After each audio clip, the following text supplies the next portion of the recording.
Hey BookTube, here's my July wrap-up part 2. I wanted to do this July wrap-up in 2 parts because I read 17 books in July. Didn't really expect to read that many. A lot of that had to do with the BookTube-a-thon, so let me tell you about them. First of all, I listened to Vortex by Julie Cross. It is the second book in the Tempest series, and the Tempest series is all about time travel. Well, I love me some time travel. I really do. A lot of people say it's too confusing and it just gives me a headache. Well, yeah, I don't know. I think if an author will set certain rules and stick to them, then the story can be really good. And it really doesn't matter how fantastic those rules are, if they make any kind of sense, like quantum sense. It doesn't really matter. Just stick to your own rules. Don't break your own rules. The book Vortex picks up where Tempest left off, and it's the story of Jackson Meyer and Holly. Jackson Meyer is a kid who can travel through time, and Holly is a girl that he's in love with. And the story starts out in Tempest with the two of them, and she gets killed, and he's got to fix it. So the story of him fixing it basically is the whole book Tempest. Now Vortex picks up where that had left off. It kind of took Tempest to the next level, which I really liked. It's a lot of the figuring out of why he can do what he can do and the limits of what he can do. It was confusing to track what exactly was happening and how it was happening. And by that, I just mean the mechanics of what this guy can do, what Jackson can do. Is he jumping from here to here and back again? And was that a temporary jump or a permanent jump? And can he jump all the way back, or can he jump out of his lifetime? And what in the heck is he jumping to, from, where, up, down? It's crazy.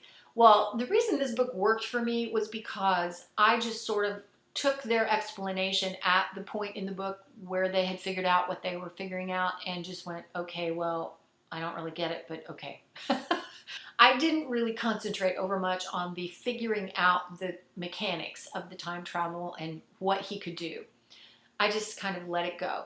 And I think if you do that with this book, then you will like it a lot better than if you don't. Because if you try and get into the head game of trying to figure out why, what, who, where, you're just going to try and set rules within your own mind and figure out what her rules are about time travel, and it's just going to get way too confusing. So the ending was great. It was a great setup for the next book. I'm really looking forward to the final installment, so I would recommend that book. Then I read Let the Sky Fall by Shannon Messenger. Now this book, I have been looking so forward to it. It was a completely new take on a new thing, and I thought, oh, it's going to be so good. Sometimes you should not have those expectations because they fall flat and then you're so disappointed. Not this book. This book was fabulous. It just lived up to every expectation I had. There was a lot of tension throughout it that kind of just kept you going, oh, what's going to happen next? It's about Audra and Vane. Vane is a sylph, but he doesn't really know he's a sylph. Audra does. She is his guardian. And you know what? I've done a complete review on this book, and I will link it below so you can listen to that. And, I probably will spoil it for you because I tend to do that. But these sylphs can control the wind. And so they have all these amazing ways that they control the wind, and so that you could call them special powers, I guess. But it's a lot more involved than that, but it was a great book. I rated it, I think, 4 out of 5 stars. It was a really, really great book, and you should read it. Then I read A Million Suns by Beth Revis. This is the second book in the Across the Universe series by Beth Revis, and I really liked it. I was surprised a little bit. I liked Across the Universe a lot. And so then I heard that A Million Suns was way better. And oh my gosh, so true. A Million Suns picks up Amy and Elder's story. And the thing I loved about this book is the fact that it's all about the evolution of a society in space. I love the TV show Battlestar Galactica. I love that show. And I love that show because it is about the evolution of a society in space. It's the politics, why they make the decisions that they do based on what's happening, and A Million Suns went a place that I did not expect for it to go. I totally took me off guard. I was, oh, wow. And it does that right in the beginning of the book. And then it just gets better and better. It's so good. You should definitely read it. And then, of course, as soon as I finished that, I had to read Shades of Earth, which was the final book in the series. I can tell you that it was a fantastic ending to that series. It was so good. And the best part for me was that I was listening to this book, and towards the end, the way it's narrated is exactly the way it's written on the page. And it was so moving. It was just, oh God, so good. So I highly recommend that you read this series. Then I picked up Everbound by Brodie Ashton. Everbound was really good. I was really surprised. Now the second book picks up with Nikki Beckett and Jack. Jack is the love of her life. He basically sacrificed himself for her, and now he's trapped and she's got to go get him. Well, the only way she can do this is with the help of Cole. You never know exactly what is going on with Cole. You have no idea what he's about, or where he's coming from, or what he's feeling, or if he's telling the truth or not. That made that book so good. It's also a good adventure, and so I'm really looking forward to the third book in that series. You should pick it up and read it. It's really good. Then I read Faking It by Cora Carmack. I have to say that I really like it when these authors, what they do is they start a story with two main characters, and then they'll pick up the next book with like a secondary character, and they'll make it about those two characters. So I really like that. And Faking It is about a character that was in Losing It. His name is Cade. And then it's also Max, a girl that he meets, and she's like covered in tattoos and is wild and crazy. She plays guitar in a band or something. And he's just not. Like, he's a theater major, going and getting a master's degree, and they meet in a coffee shop, and then it's the story of their relationship. And it's just really good. That genre, the new adult genre, tends to tackle some bigger issues than the whole coming of age thing. With this particular book, it's all about appearance, who you are and what you look like, and the difference between the two. I really liked it, and I would recommend that series by Cora Carmack. I listened to Ready Player One by Ernest Cline. That book was amazing. Just amazing on so many levels. First of all, let me give you a brief synopsis, which is the fact that it's about Wade Watts. And Wade Watts is a guy, and he lives in a dystopian world. James Halliday is a guy in that world. He's kind of a Bill Gates kind of a guy. He was a software developer for gaming systems in the 80s and then the 90s. And then as time went on, he designed a virtual gaming system, and it becomes the internet for the future. So everybody in this dystopian world where Wade Watts lives, they live in this virtual universe. And the plot of the book is basically that Halliday, he has set up, it's like a treasure hunt, and at the center of which is his fortune. If you can solve all the puzzles, then you can win the fortune. Or everybody who is part of this virtual world is trying to solve this puzzle. Wade Watts is one of the people that's trying to figure it out. So it's his story, basically. And also the story of the big adventure and how people are not always what they seem. It's a really good story. Best part for me, I knew every single reference to the 1980s. Oh my gosh, I could not believe it. And honestly, this guy was a gamer, so he's a serious nerd. And I knew every reference.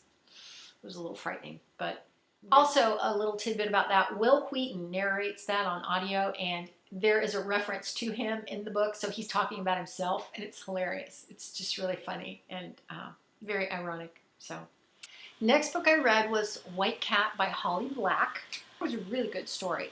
It's about curse workers. The main character's name is Castle, and curse workers are people that can do magic. This is kind of urban fantasy because it's set in the United States today, but when Prohibition happened, there were laws passed saying that you couldn't do curse working.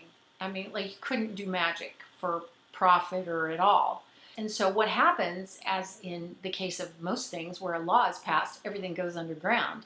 So the mafia sort of takes over and runs the whole curse working business. It's all controlled that way. And so that aspect of it just didn't appeal to me, but it made it really interesting, I have to say. So Castle is a guy who was born into a family of curse workers, but he isn't one. And his mom's in jail because she got caught. And he has a couple of brothers and a grandfather. And Lila is the girl he's always been in love with, but is his brother's girlfriend. And he starts dreaming about a white cat. And so then the story goes from there. I did like it. I really did. It was surprised me that I did like it because it was not really my thing. I'm not into books about the mafia, but it was still good. The Statistical Probability of Love at First Sight by Jennifer E. Smith. I listened to that, and I had some issues with that book. I really thought it was a great story, and for probably most people, I do recommend that you read it. It's the story of Hadley and Oliver. Hadley is a girl she's in an airport. She's like at JFK, and she's on her way to London. Her dad is an English professor, and he went to England to teach in a university there, and her mother and she stayed behind and her dad had an affair and fell in love, and now he's getting married, and Hadley is on her way to his wedding. But she hasn't seen him in a year. She's been taking care of her mother. Her mother fell apart. This is completely out of the blue. She's mad at her dad. She doesn't really want much to do with him, but he has asked that she come to the wedding. Anyway, she meets Oliver in the airport. Oliver is a guy who is on his way back home. Well, the story then becomes their relationship, them getting to know each other on the plane, and then they split up, and then just what happens, in their respective situations. I had some issues with this book because I don't like the way some things were handled. That said, I will tell you that it's a very sweet love story and that you should read it. You should read it. Actually, I think in August I would really like to read This Is What Happy Looks Like by Jennifer E. Smith. I'm probably going to pick that up and read it in August. Shadow and Bone by Leigh Bardugo. Listened to that recently, and all the hype, all these people that are telling you it's so unbelievably good. So true. Believe everybody that tells you that is an amazing book, because it is an amazing book. It's about Alina and Mal, and they are best friends from childhood. I think I would call this an urban fantasy. This is set in Russia. I'm not even sure it's called Russia, but it's Russia. And she finds out she's a Grisha, and she ends up finding out that she can summon light. And so there's a character called the Darkling, and he's kind of the head of the Grishas. And then she and Mal are soldiers in an army. They're orphans, and they went into military service. And then it becomes evident that she can do this stuff. And then she goes off and kind of has this adventure discovering who she is, and then there's a big bad guy in charge, and he's going to take over the world, that kind of thing. And amazing story. I think it's also amazing because it's so well written. And so the sequel is called Siege and Storm, and I have that on my August TBR. I'll probably do that like tomorrow or even tonight. Because I listened to Clockwork Princess again. This was my reread for the BookTube-a-thon. Amazing book. Best book of all time that I've ever read. Hands down, as zillions and zillions of stars. Bazillions. That book renders me speechless. Best book I have ever read. In all the books I've ever read, it's the best. It's the absolute best. Probably because I listened to it on audio, and it's narrated by Daniel Sharman. And Daniel Sharman is an unbelievably talented voice actor. And the voices he gives these characters are just, that put together with the amazing quotes from this book that I could just rattle off to you one after the other. It's amazing. That's not even a good enough word. There is no word for how good it is. So that's my July wrap up in total. I am really looking forward to August. So I will be back with my August TBR, and I will see you then. Thanks for watching.